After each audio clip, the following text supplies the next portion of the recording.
Senang bersama dengan saudara. Ada shalom semuanya? Haleluya.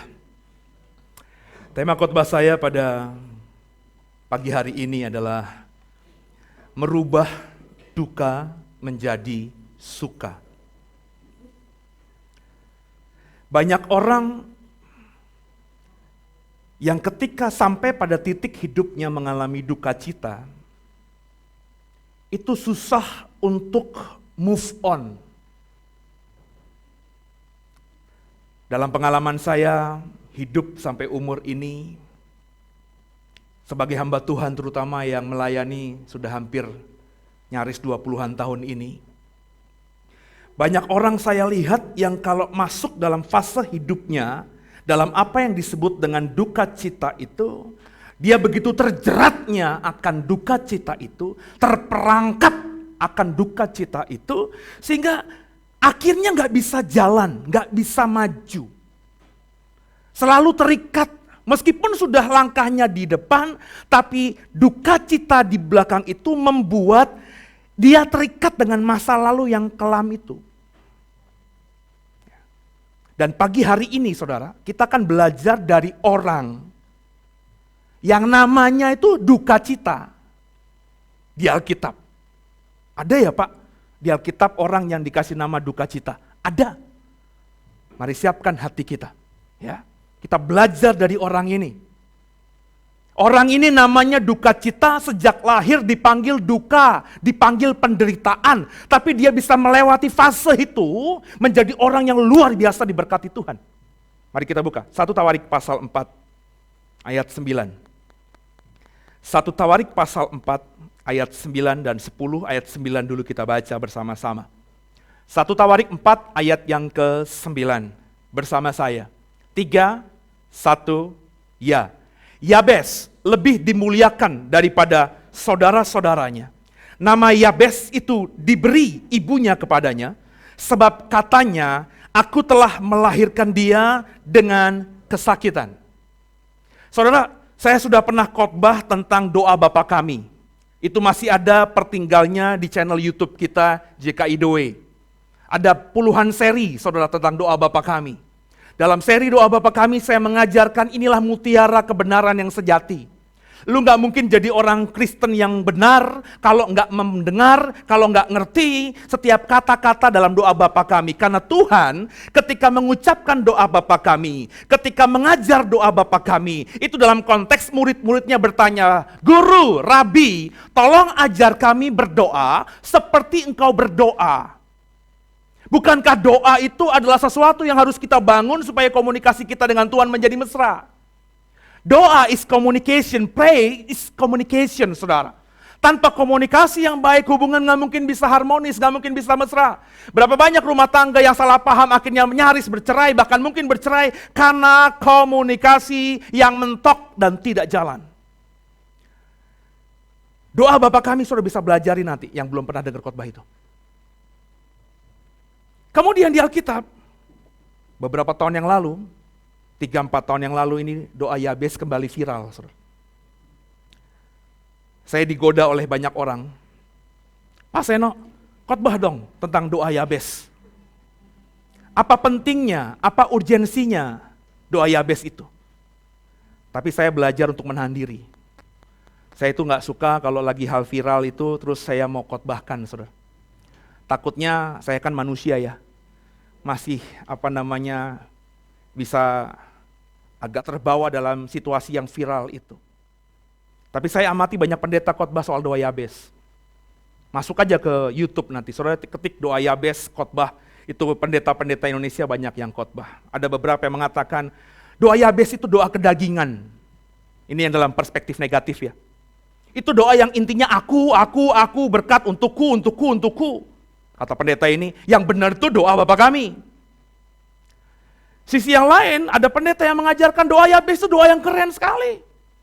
Doa yang diucapkan oleh Yabes ini mengalami sesuatu yang dampak luar biasa. Yabes ketika doa seperti itu mengalami yang disebut dengan breakthrough, terobosan.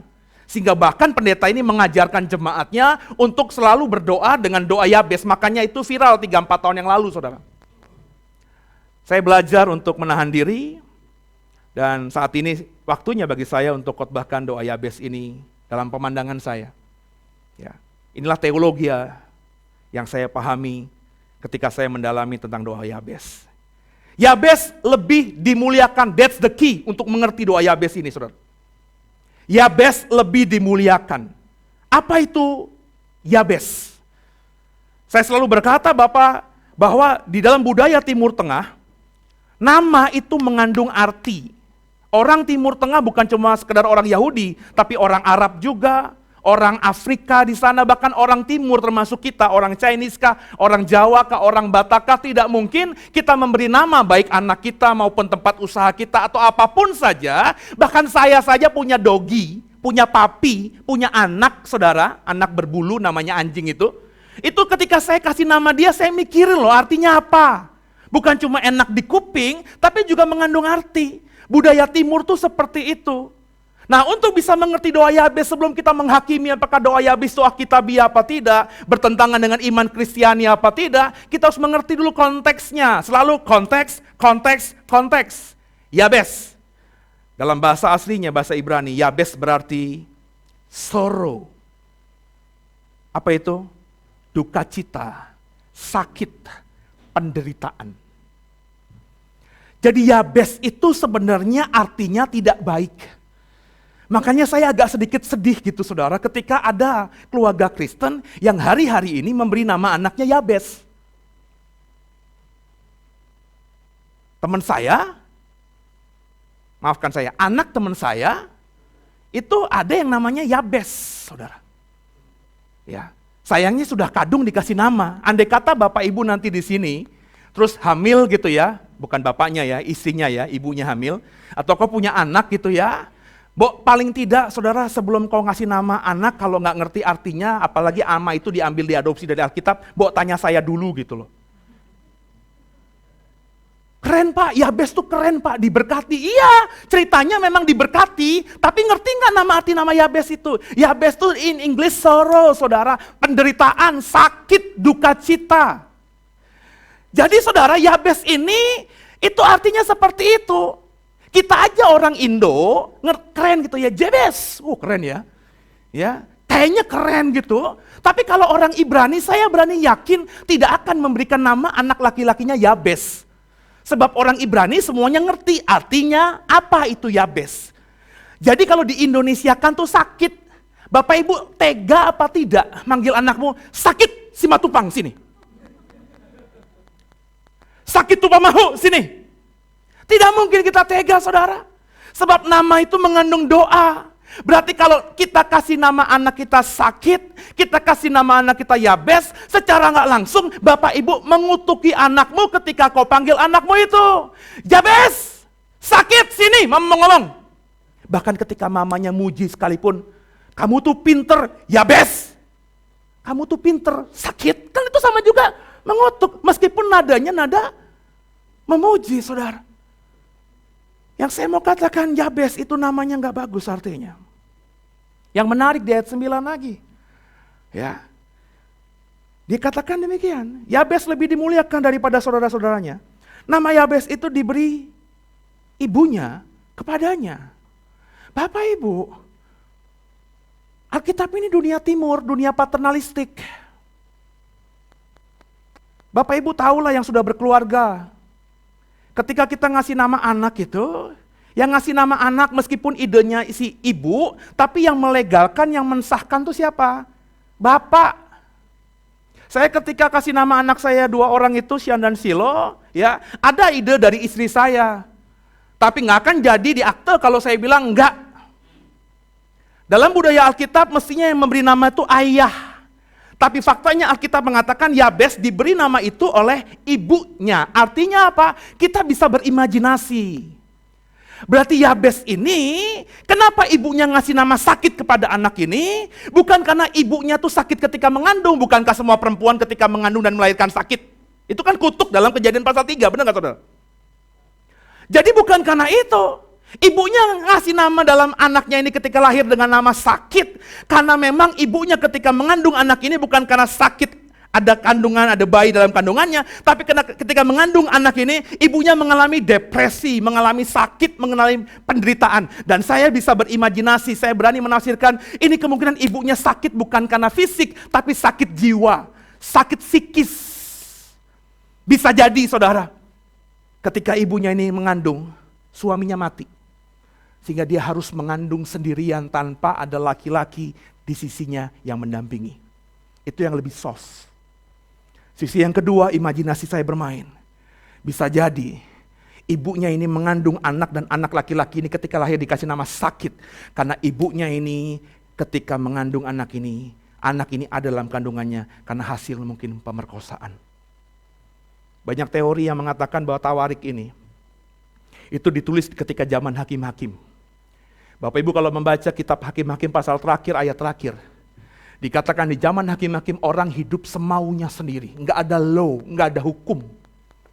Jadi ketika hakim bangkit, ketika Samson ada, semua orang tunduk sama Samson. Tapi ketika Samson mati, mereka hidup semaunya sendiri kembali.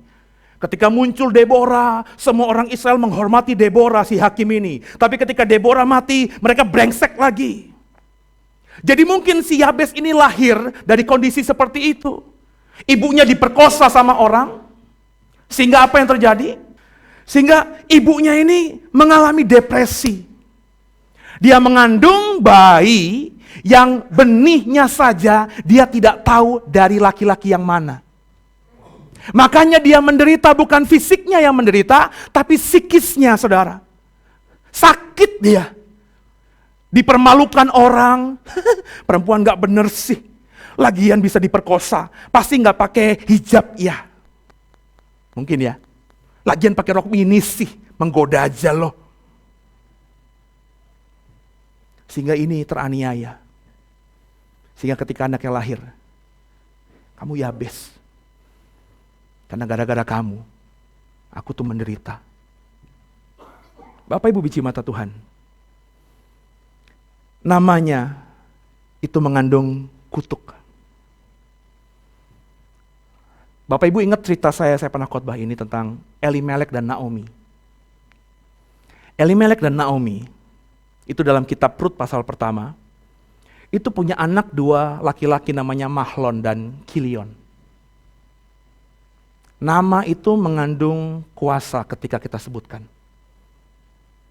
Dalam bahasa saya, nama itu doa. Ketika kau panggil saya, Seno, Seno.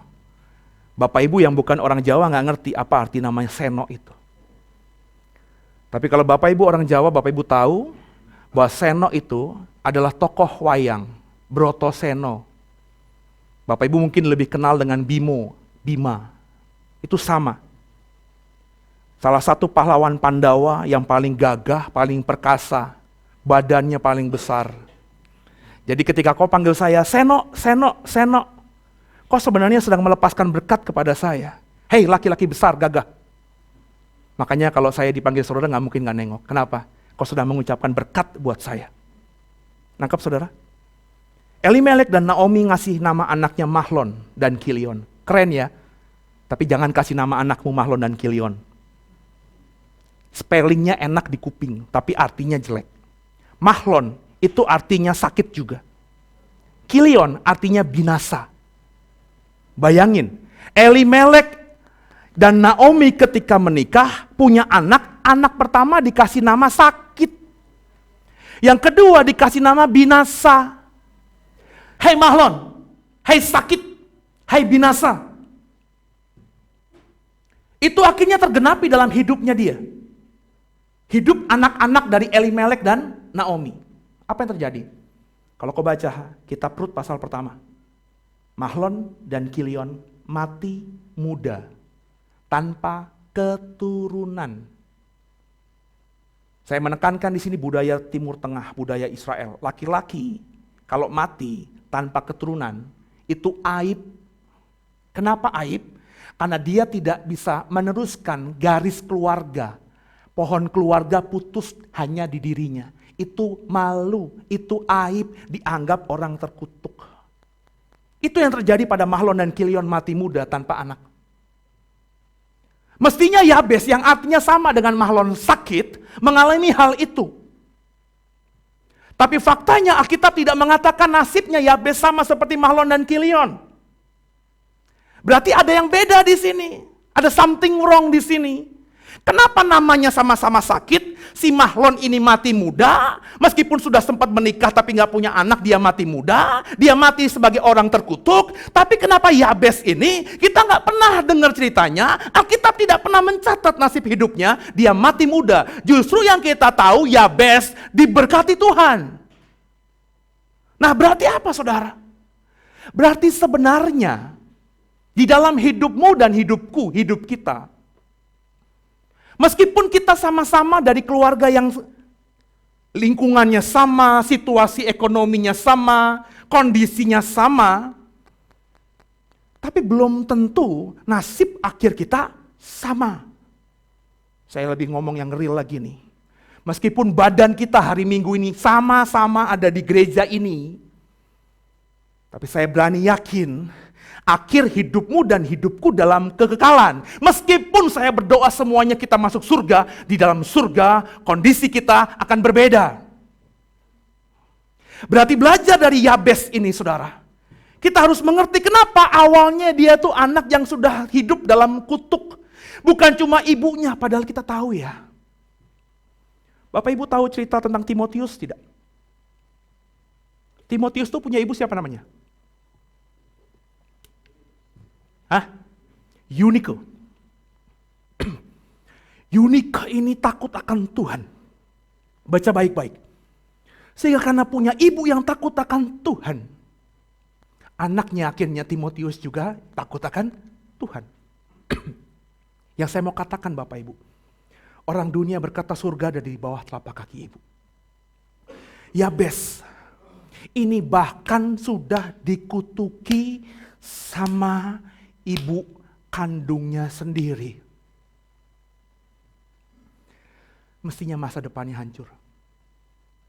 Masa depannya kelam. Tapi Alkitab saya yang kita baca tadi berkata apa? Yabes lebih dimuliakan daripada saudara-saudaranya. Kata dimuliakan di sini saudara, itu juga bisa berarti dihormati. Karena kata dimuliakan di sini menggunakan kata Ibrani kavat. Kavat atau kabat itu saudara, artinya bukan semata dimuliakan, tapi lebih dihormati. Dikatakan Yabes lebih dihormati daripada saudara-saudaranya. Orang Kristen ketika membaca kisah Yabes, saudara-saudaranya ditafsirkan ya saudara kandungnya. Saudara, kata kabat itu bukan saja bicara mengenai saudara kandung, tapi juga bisa bicara mengenai saudara sepuak. Apa itu Pak sepuak? Saudara semarga. Bapak Ibu kalau lihat konteksnya, 1 Tawarik pasal 4, itu bicara perikopnya, keturunan Yehuda dari cabang lain. Berarti apa? Berarti saya berani mengatakan bahwa Yabes ini lebih kavat. Yabes ini lebih dimuliakan. Yabes ini lebih dihormati daripada semua orang di zaman itu yang punya marga Yehuda. Padahal Bapak Ibu namanya Yabes. Kok bisa orang yang hidup dalam kutuk ini, ibunya bahkan mengutuki dia, teman-temannya kalau manggil dia juga melepaskan kutuk padanya, itu lebih kavat, lebih diberkati, lebih dihormati, lebih dimuliakan daripada semua orang yang hari itu punya marga Yehuda. Bapak Ibu tahu dong Yehuda itu apa? Marga yang dipilih Tuhan. Lewat garis Yehuda, lahirlah juru selamat Yesus Kristus. Di hari-hari itu, banyak orang yang bangga dengan punya marga Yehuda. Tapi di antara orang Yehuda lain yang sehat, yang kuat, yang kaya, yang gagah, yang perkasa. Alkitab saya ngomong, orang yang disebut sakit ini, yang sudah dikutuki akan menderita kok selamanya, duka cita akan mengalami hidupmu terus senantiasa, lebih kavat daripada semuanya. Luar biasa. Coba lihat muka kiri kananmu. Muka menderita apa tidak? Muka duka cita apa tidak? Kalau kau hari-hari ini mengalami duka cita, masalah, Saya mau kasih pesan baik dari Tuhan. Belajar yuk dari orang yang namanya duka cita ini. Kau belum sampai dikutuki orang kan? Karena namamu semuanya baik kan? Ada yang namanya sampah di sini? Ada? Lu semua punya nama bagus. Meskipun gue gak tahu karena lu punya nama 3 huruf gitu ya. Tan Ek Cuan, roti. Saya gak tahu artinya, tapi saya yakin kalau kau ngerti Tan Ek Cuan itu pasti artinya bagus. Pasti. Bu Jojor, gue gak ngerti Jojor itu apa artinya. Tapi kalau gue mau tanya orang Batak bener, tanya Jojor itu apa, pasti Jojor itu bagus. Jangan-jangan bidadari lagi artinya.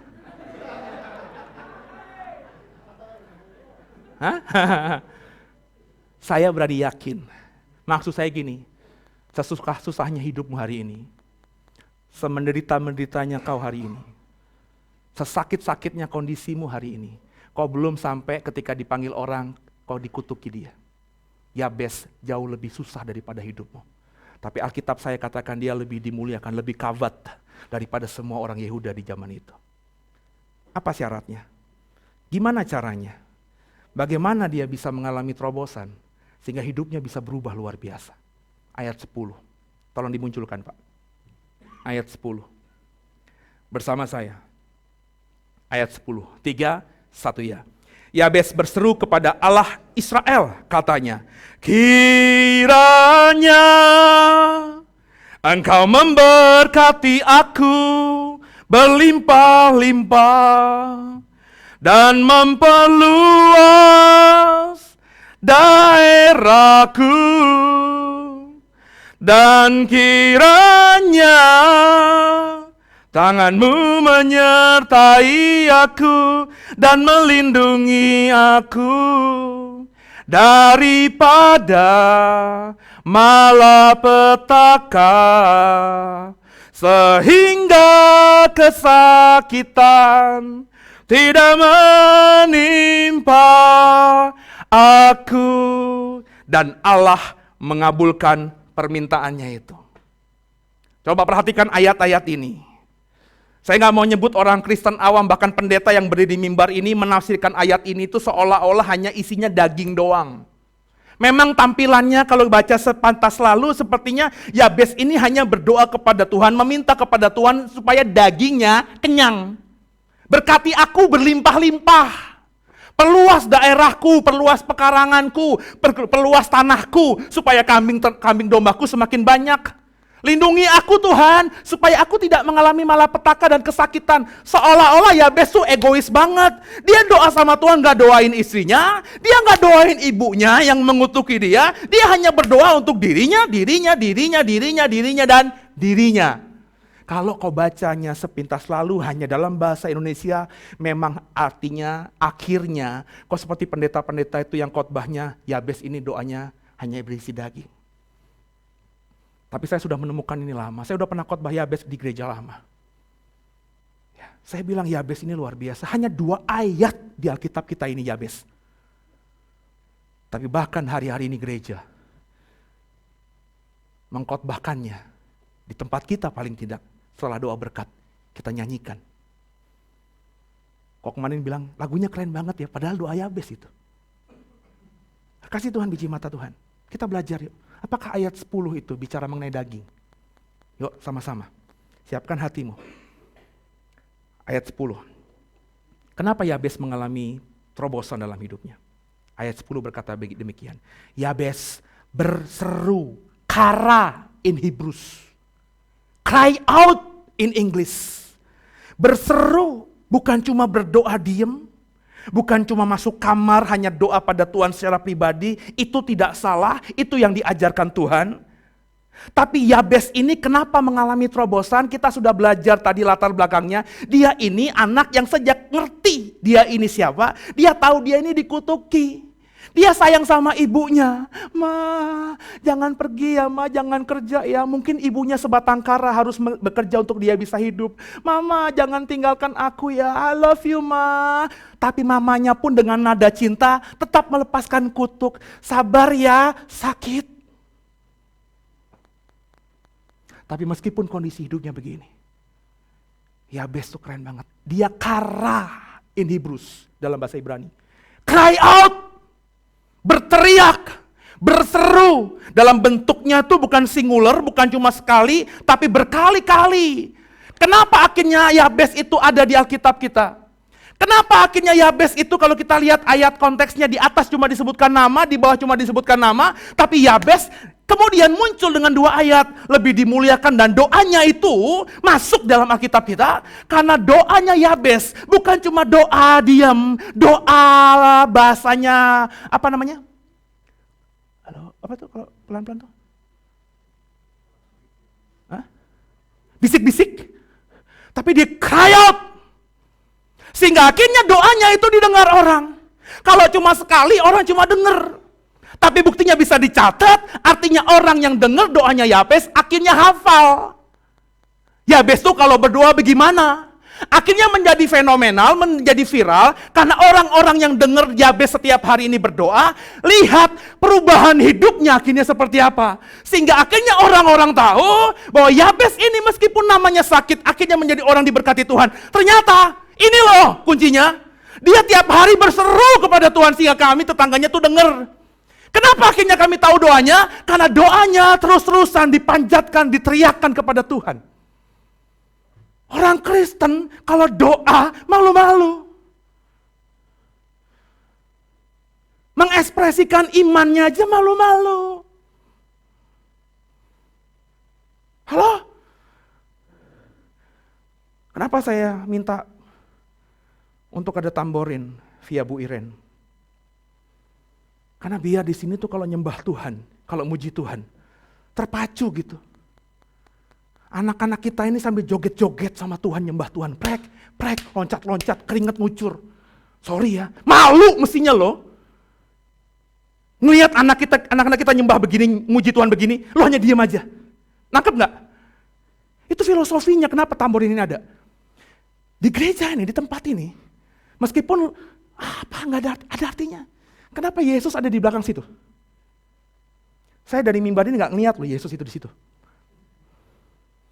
Ada orang nanya sama saya, Pak Seno lo gambar Yesus kenapa dari mimbar nggak kelihatan ya? Ada maknanya. Dari sini saya cuma lihat saudara mandang saya. Dengan saya tahu ada Yesus di belakang situ, saya ngerti. Meskipun Yesus saat ini nggak saya lihat, tapi dia bisa melihat saya. Maka hati-hati yang berdiri di mimbar ini.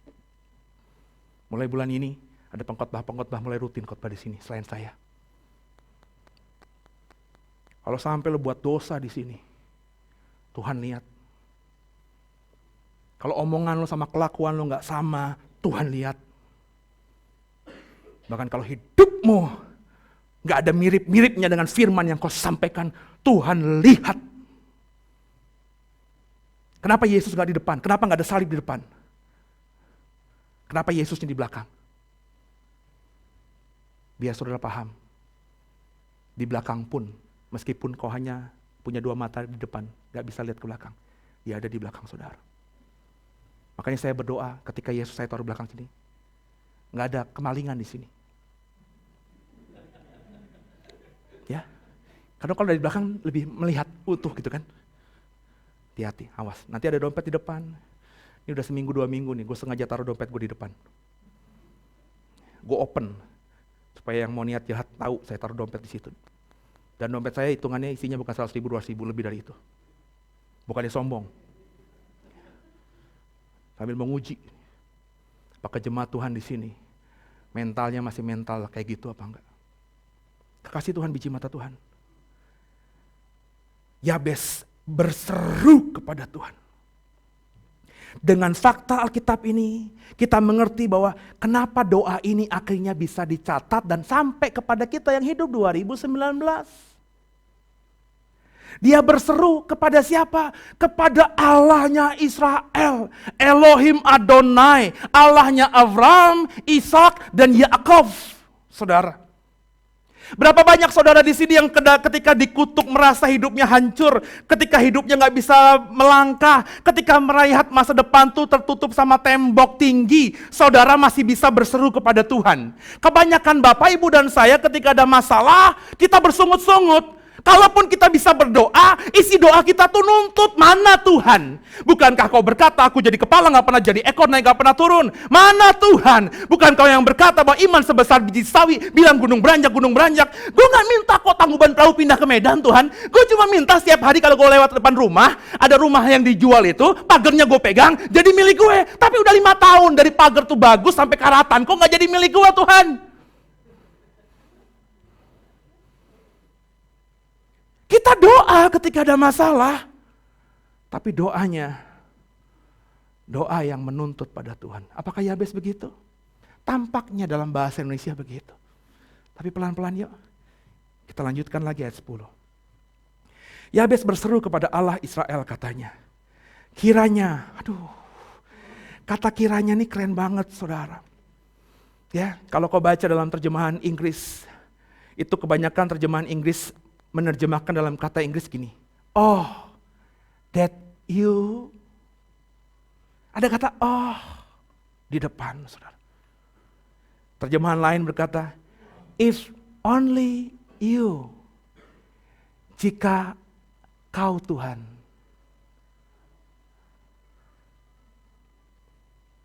Ini kunci loh saudara. Bagaimana doa bisa dijawab Tuhan? Salah satu yang sering saya ucapkan, kalau doamu mau dijawab Tuhan, sadari dulu siapa dirimu di hadapan Tuhan. Kita gak bisa gitu doa. Ada pendeta yang mengatakan kita ini anak. Ya, anak tuh kalau minta sama bapaknya itu kan gimana? Sion sama Silo kalau minta sama saya kan langsung gelayutan aja kan. Pah, aku mau itu pah. Terus kalau saya gak mau ngasih, dia nangis-nangis. Nah, ada pendeta berkata begitu. Nah, begitulah kita kalau doa sama Tuhan, kayak anak-anak. Benar gak? Ada benernya, tapi gak benar 100%. Karena Tuhan itu bukan cuma Bapa kita, tapi Tuhan ya Tuhan kita, sembahan kita, junjungan kita. Suatu oknum yang posisinya jauh di atas kita. Nah itu yang harus kita balanskan, kita rumuskan masing-masing. Supaya kita ketika memposisikan diri di hadapan Tuhan, kita sudah dalam posisi yang benar. Orang Kristen kebanyakan kalau doa memposisikan dirinya sebagai anak semata. Jadi akhirnya doanya maafkan saya kurang ajar. Sama Tuhan, Tuhan aku minta begini. Bahkan kemarin lagi viral tuh orang udah mati. Nggak punya YouTube semuanya ya? Lihat Paulus mana? Gue udah gatel tuh, cuma gue bilang tahan. Gak harus diomongin, tapi gue ngomongin sama jemaat gue sendirilah. Udah mati secara medis, udah ditutup peti matinya. Ada pendeta datang, bang buka lagi tuh peti. Bangkit, lu denger utuh apa, video utuhnya apa potongan-potongan? Saya dapat utuhnya saudara, itu doanya kurang ajar sama Tuhan bagi saya. Siapa dia? Satu sisi emang tuh punya iman Pak, iya. Iman tuh harus besar Pak, iya. Tapi bukankah orang Kristen itu mestinya punya iman, mati adalah? Yang percaya sungguh mati adalah keuntungan. Angkat tangan. Puji Tuhan. Hah, yang mau mati hari ini? Katanya keuntungan. Alah, omong kosong lah. Lu sadar dong, kita itu anak, iya. Saya pun kadang-kadang doa sama begitu sama Tuhan. Tapi saya sadar juga, I am only doulos. Budak. Hamba. Dan Tuhan yang satu sisi gue panggil Bapa ini adalah yang punya gua, Tuhan gua, sesembahan gua. Lah itu harus dikolaborasi dong, sehingga kita sampai pada satu pemahaman, siapa saya di hadapan Tuhan. Yabes ngerti ini.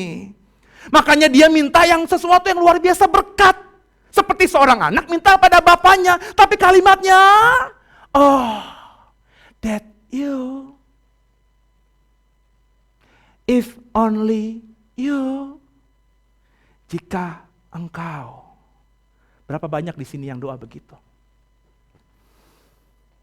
Doa minta rumah, doanya gini, Tuhan, jika engkau menghendaki anakmu ini punya rumah. Ada gak yang gitu? Jujur ya di atas ya, tidak di atas tidak. Lebihnya dari setan. Yang doanya model begitu.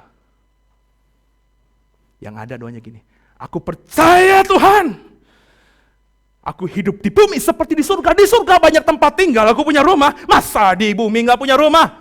Maka in the name of Lord Jesus, rumah di samping itu Tuhan, jadi milikku. Ada rumah itu lagi dihuni sama yang punya, lagi gak dijual juga. Lu kan jahat. Lu berarti kan doain supaya dia jadi pramuwisma. Atau pramuwisma lagi apa tuh yang gak punya rumah tuh? Beda, tunawisma. Jadi gak punya rumah. Lu doain dia supaya melalang buana, mengembara. Rumahnya jadi milik lo. Kan doa yang egois itu saudara. Coba ada yang gitu gak? Ada tuh. Kalau rumah dijual, lo tumpangi tangan, oke lah. Tapi kalau gak dijual, kan sama juga Tuhan bikin dia miskin. Tabungannya habis, dia gak punya duit lagi, sampai dia jual rumah supaya rumah itu jadi milikku Tuhan. Begitu kurang lebih, pakai bahasa yang agak lain. Yuk sama-sama kasih Tuhan yuk. Yabes tahu banget, dia berdoa, kiranya Engkau memberkati aku. Memberkati menggunakan bahasa Ibrani tabarakeni. Tabarakeni itu dari kata dasar berak, bukan berak ya. Berak itu barakah. Ya. Itu artinya keren. Berak atau barakah ini, itu bisa artinya bless, berkat. Ini yang menarik, gue baru tahu. Juga bisa berarti curse, kutuk. Gue sempat bingung, kok kata berak atau barakah ini bisa arti curse juga Tuhan, bukan semata bless. Kenapa kata bless dan kata curse, kata berkat dan kata kutuk dalam bahasa Ibrani itu menggunakan satu kata yakni berak atau barak. Wah itu gumul lama tuh saudara. Apa maksudnya Tuhan? Sempat terinspirasi gini, udah ngomongin aja. Kata barak itu bless aja artinya kepada jemaat. Tapi hati nurani ini tertuduh. Sebab saya lihat kamus, bukan cuma bisa berarti bless, tapi juga bisa berarti curse. Nah kita kan mau bikin STT nih. Nanti kan yang ikut STT kan belajar bahasa Ibrani kan. Lah kalau gue ngomong, kan saudara kata barak itu artinya bless. Tiba-tiba lo belajar bahasa Ibrani nanti. Pak, kok barak itu bisa artinya curse? Dikonfirm ke saya. Loh saya kan berarti harus berbohong sama saudara. Dosa. Saya akhirnya dapat hikmat dari Tuhan gini. Itu loh Sen. Si Yabes itu kan namanya udah mengandung kutuk. Sakit loh ibu yang dicintainya aja. Kalau manggil dia sambil mengutuki sakit. Makanya Yabes ketika berseru sama Tuhan. Permintaan pertamanya itu, Tuhan kutuki aku. Barak aku. Tapi Yabes tahu. Kalau Tuhan mengutuki dia, kata-kata yang diucapkan Tuhan itu gak pernah yang mendatangkan malapetaka. Seolah-olah saya dapat bayangan begini, Yabes berkata sama Tuhan, nyokap gue, ngutuki gue, sakit, gak apa-apa.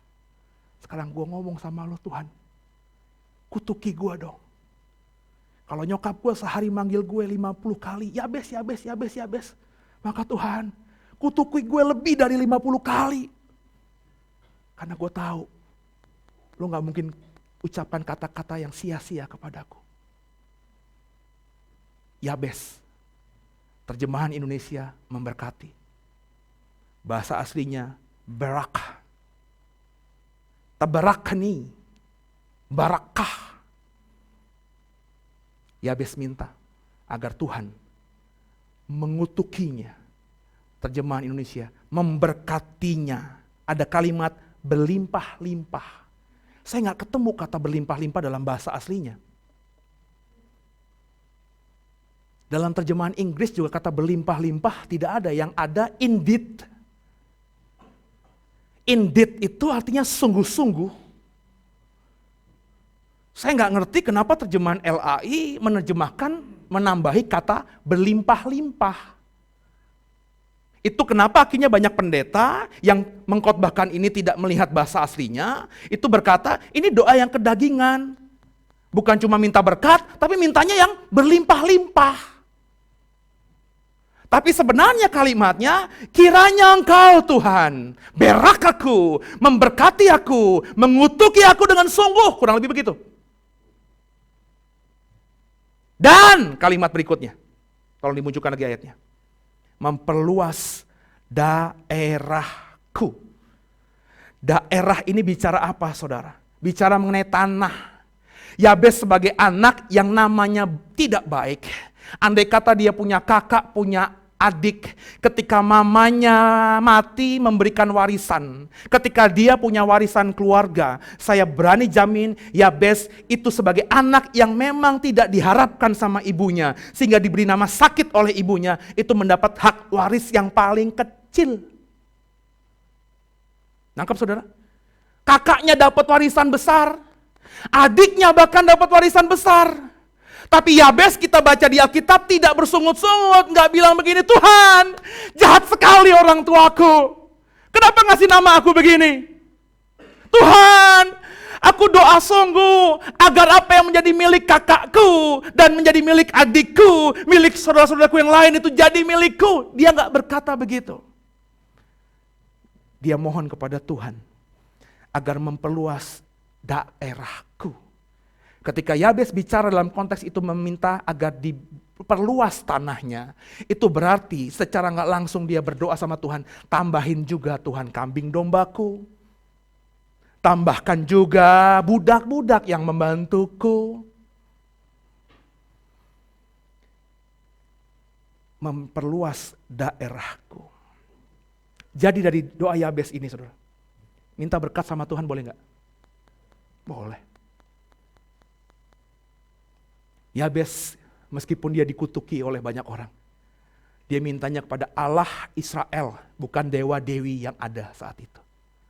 Dia tidak mengandalkan dunia, dia hanya mengandalkan Allah Israel. Tapi Yabes beda dengan Bapak Ibu dan saya. Kalau Bapak Ibu dan saya kalau minta berkat sama Tuhan, iya. Tapi isi doa kita cuma minta berkat, saudara. Tuhan berkati aku supaya aku bisa kuliah selesai.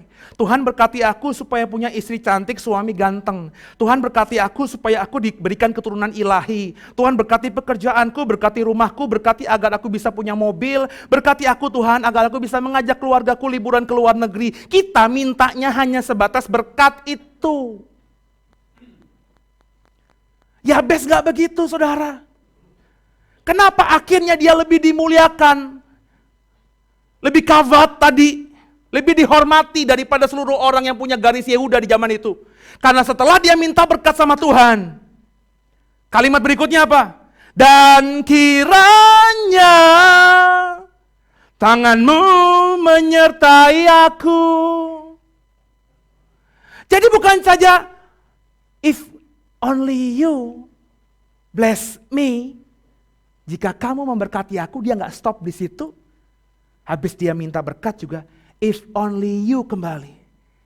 Aku berharap Tuhan, Engkau memberikan tanganmu untuk menyertai aku.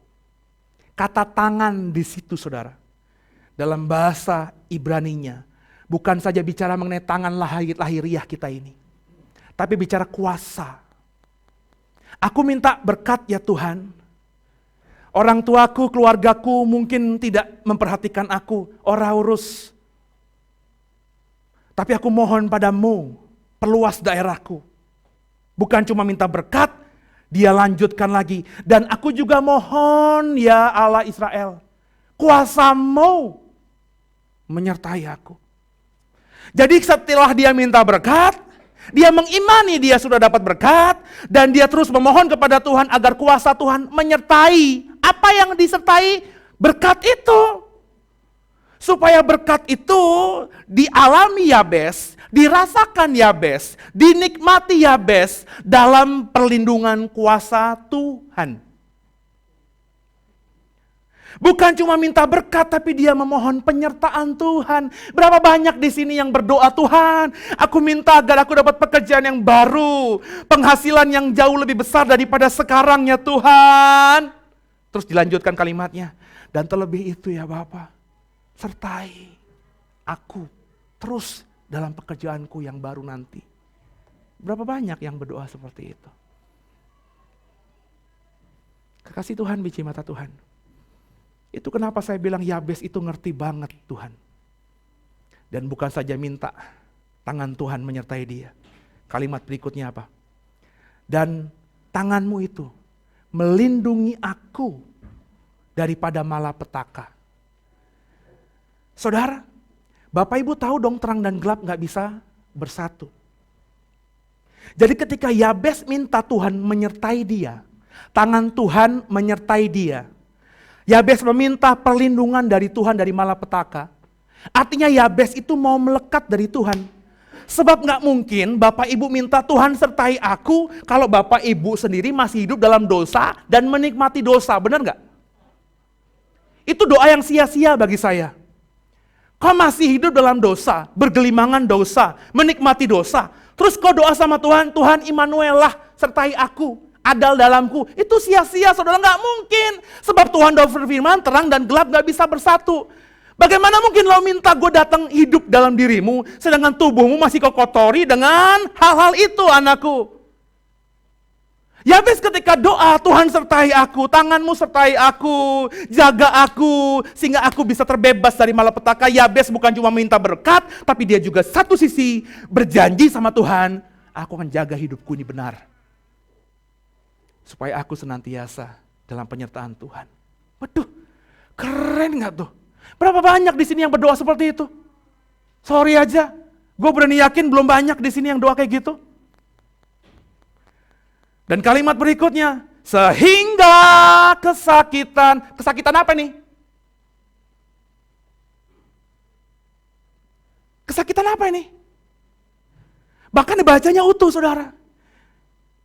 Yabes itu sejak lahir sudah dikasih nama sakit.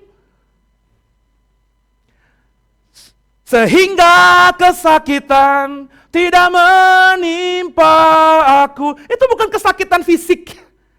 Karena sejak kecil dia sudah dinamai sakit. Mungkin dia sudah sakit-sakitan. Baru ketika dia punya pengenalan akan Tuhan, dia berubah, doanya berubah. Jadi kesakitannya bukan kesakitan sakit fisik saudara. Kalau kita baca utuh, kesakitan tidak menimpa aku kata Yabes. Makanya diawali dia doa, Tuhan kiranya tanganmu menyertai aku dan melindungi aku. Sehingga kesakitan tidak menimpa aku. Nah dibacanya utuh. Jadi Yabes tuh berdoa supaya kesakitan gak menimpa aku. Maka Tuhan tolong sertai aku. Lindungi aku. Sebab tanpa kau sertai aku, tanpa kau lindungi aku, hidupku akan penuh dengan kesakitan meskipun aku diberkati. Gak apa-apa ibuku sampai sekarang masih manggil aku sakit, teman-temanku, sahabatku, bahkan istriku manggil aku Yabes sakit. Semua itu gak akan berdampak sia-sia dalam hidupku. Bahkan kutuk sekalipun yang diucapkan ibuku kalau dia tidak mengucapkan dengan kasih, mengatakan Yabes sakit kamu. Gak akan mempan kepada aku Tuhan. Selama tanganmu menyertai aku dan melindungi aku. Ini kan dalam banget saudara. Ini dia ngerti gak sih semuanya?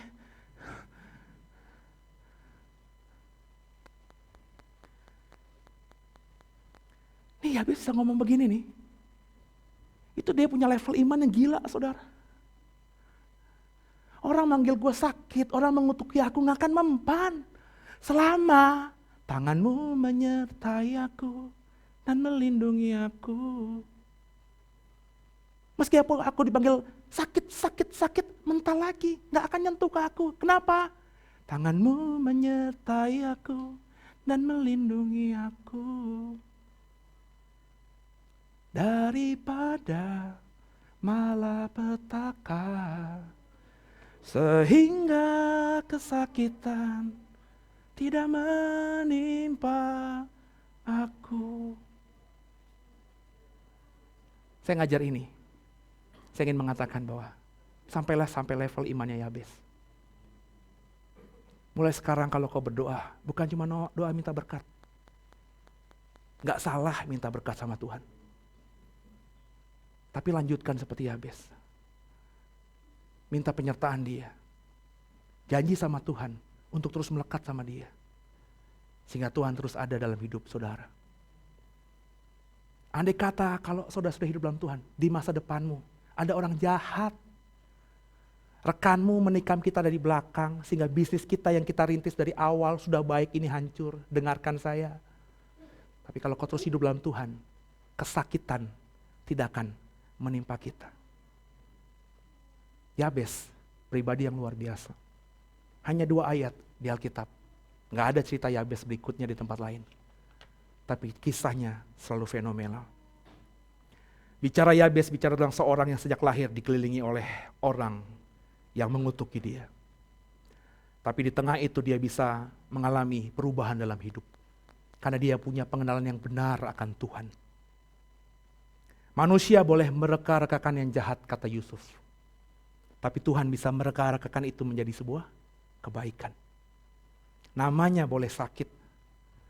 Tapi Tuhan merekakannya, merubahnya jadi berkat. Sehingga akhirnya di kalimat awal ayat 9, Yabes lebih dimuliakan daripada saudara-saudaranya. Apakah doa ini boleh saudara doakan menjadi doa keseharianmu? Nggak boleh. Kok nggak boleh, Pak? Karena nggak ada ayatnya. Doalah seperti ini. Kalau kau tanya sama saya, lalu saya harus doa seperti apa? Ya doa seperti Yesus mengajarkan dirimu. Doa Bapa kami. Tapi bukan berarti doanya Yabes ini tidak bisa menjadi inspirasi dalam hidup kekristenan kita. Saya khotbahkan ini bukan berarti nanti kau habis begini, ya tidak doa Bapa kami, doanya doa Yabes. Saya ngomong begini supaya saudara mengerti kenapa Yabes besar seperti itu. Yabes itu bukan cuma semata minta berkat, tapi dia terlebih minta penyertaan Tuhan dalam hidupnya dia. Nah, kekasih Tuhan, biji mata Tuhan, mulailah beriman seperti Yabes, supaya saudara dan saya lebih dimuliakan daripada siapapun di sekitar kita. Haleluya. Tundukkan kepala kita, doa.